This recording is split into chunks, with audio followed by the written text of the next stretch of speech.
Добрый день, уважаемые казахстанцы! Сегодня я хочу всех поздравить с Днем Благодарности. Хочу рассказать о себе, о дочери казахских степей, которая родилась и выросла в Казахстане.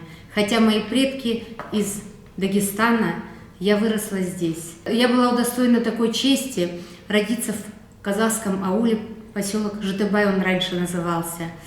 Сегодня я с радостью могу сказать спасибо огромное моим родителям за то, что выбрали для меня родину именно Казахстан.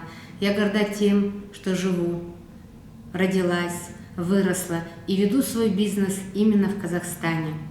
Сегодня я хочу поблагодарить всех, кто меня окружает, всех, кто был со мной рядом все эти годы, за то, что поднимаем свой бизнес и можем это делать в свободной стране Казахстан.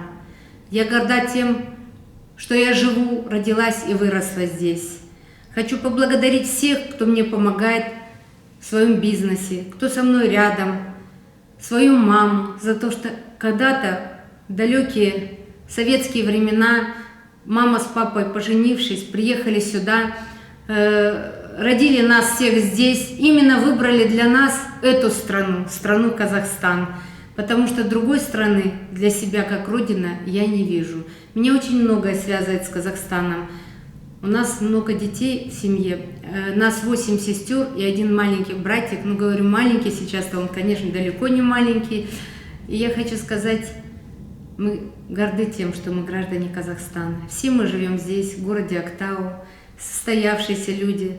У нас уже растет 4-е поколение. Но как можно не благодарить эту землю, на которой ты живешь и растишь своих детей? Еще раз хочу сделать низкий поклон этой земле Казахстана.